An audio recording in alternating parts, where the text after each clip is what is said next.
Hello guys, andito na naman tayo ngayon sa ating small farm.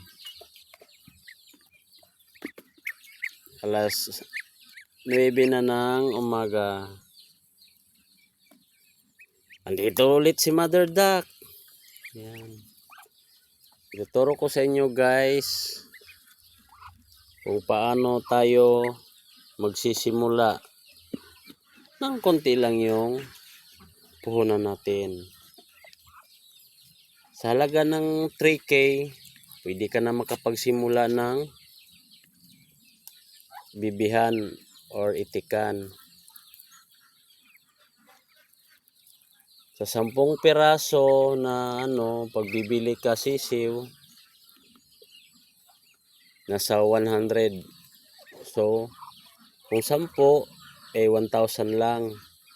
Tapos yung may natira ka pang 2,000 sa papakain mo hanggang lumaki. Ganyan yung ginagawa ko dati guys. Konti lang kasi wala naman tayong malaking puhunan. Mahirap lang naman kasi tayo. Kaya sisimula lang ako sa maliit. Tapos nangungupahan din ako dito ng yearly.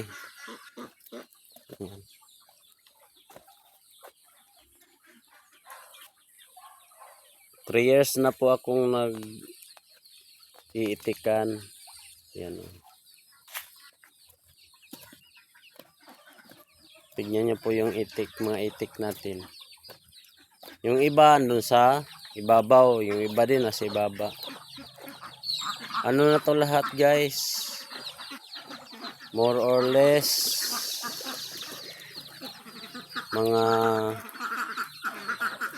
170 kasama na yung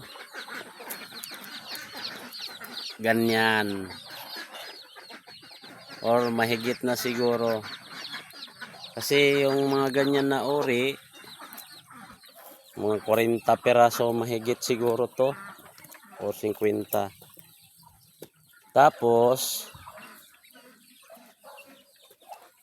ito sa tawag namin sa amin dito, ito yung itik. Yung mga may palong ayan si Mother Duckil.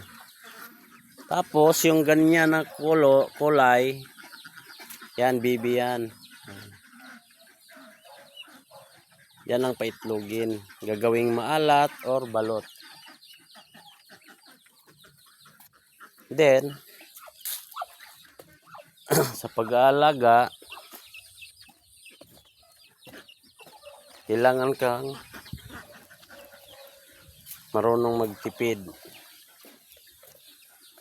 Ang ipapakain mo sa simula yung feeds na maliliit, check booster. Pag ganito na kalaki, pwede nyo na bigyan ng tiki-tiki or rice husk. O sa Tagalog is darak. Yung pinong-pino.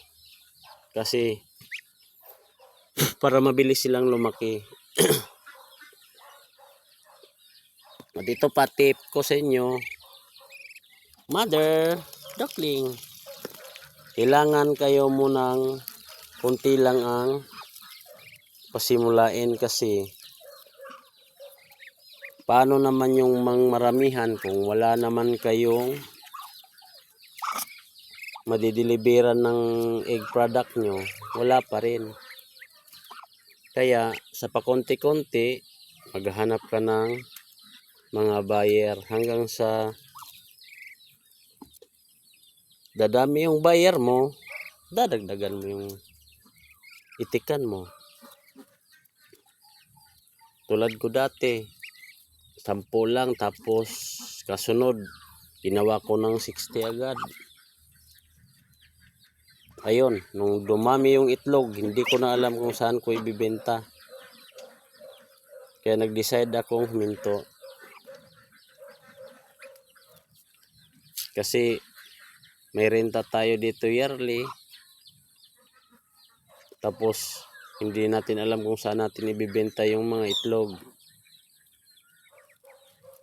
Kaya umikot-ikot ako sa lungsod namin. Ayun. Naghahanap ako ng mga customer na bibili ng mga product. Salted egg. Yung ginagawa ko. Kaya hanggang dito muna. Si Mother Duck ulit, yung bida natin. Ayan. Hanggang sa susunod. Salamat mga followers and friends.